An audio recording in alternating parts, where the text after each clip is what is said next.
A nova geração do Kicks acabou de chegar ao mercado, mas com esses preços que ele foi revelado, será que vai convencer o comprador? Ou será que a concorrência agradece?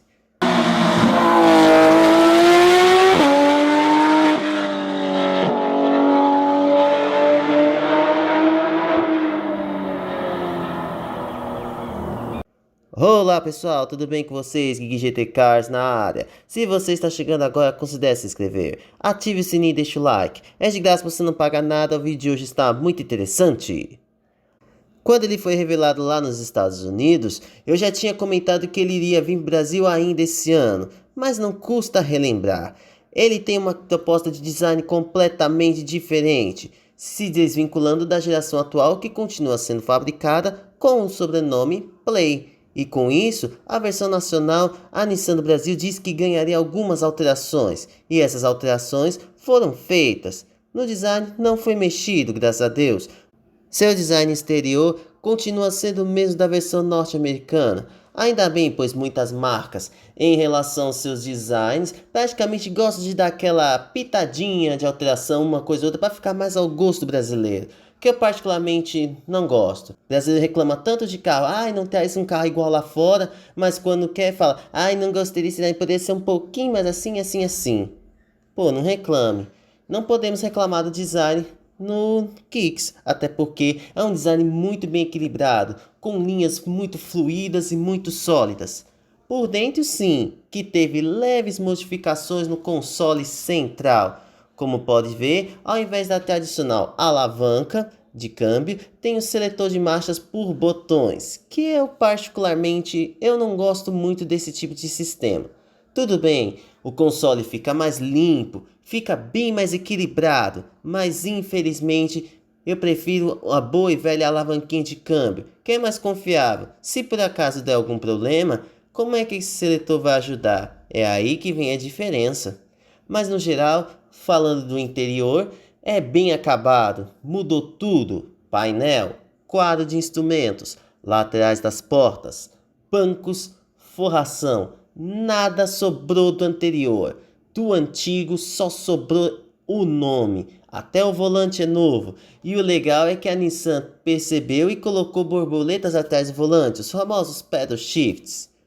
Seus materiais são bons, seus arremates também. Usa o painel Soft Touch, que é painel emborrachado.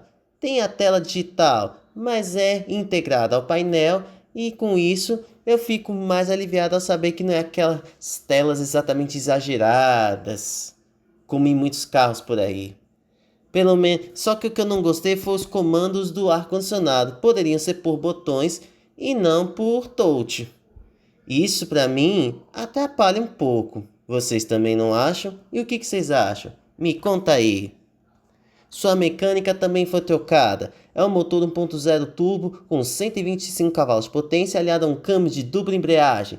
É o mesmo conjunto motopropulsor do Cardian, como eu já havia citado há um tempo atrás. Mas o desempenho eu esperava mais. Em relação às suas medidas, ele cresceu para 4,34 m de comprimento, 2,66 de entre-eixos e 1,80 de largura, além de ter 1,60 de altura, e o porta-malas também foi beneficiado, passando para 470 litros de capacidade. Boa capacidade.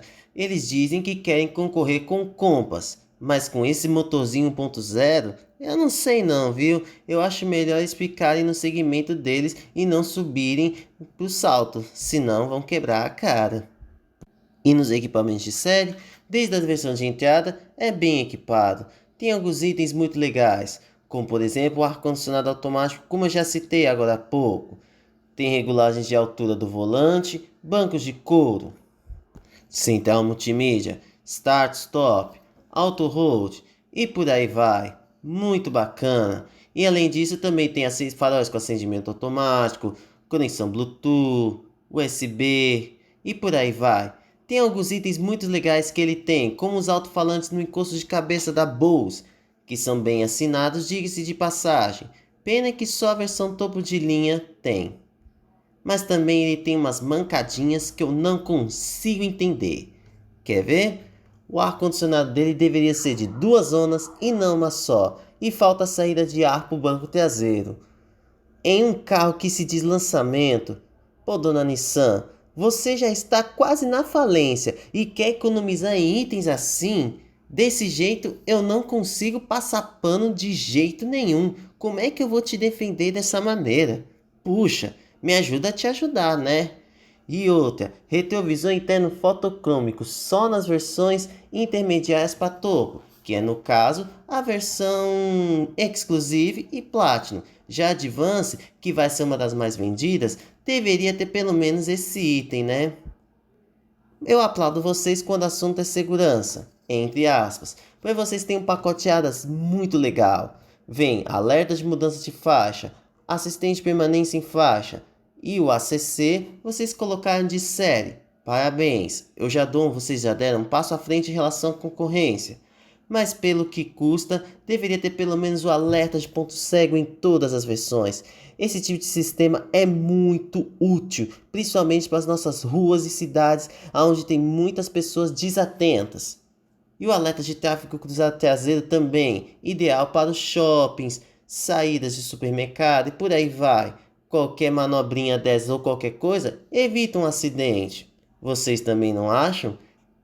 Bem, o carro em si é bom, mas quando eu vi os preços, fica difícil justificar, principalmente a versão topo de linha, a Platinum, que pelo que custa, deveria ter um motor maior, ou um motor híbrido, ou um motor 1.3 turbo da linha do grupo Renault-Nissan.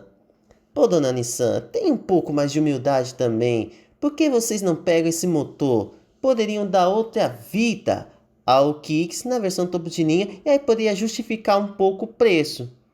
Pois nesse preço, seus principais concorrentes agradecem. Creta Ultimate, T-Cross 1.4. Bem, que o carro é bom, eu não tenho a menor dúvida, mas com esses preços, acho difícil repetir aquele sucesso estrondoso que teve a geração anterior que continua ainda sendo fabricada com o nome Play. Mas te garanto, se ela tiver um pouco de inteligência, ou reduz o preço, ou nessa versão topo de linha, pelo amor de Deus, coloque motor 1.3. Pelo menos vai dar outra vida e quem sabe não sai desse marasmo que a Nissan do Brasil, infelizmente, vive.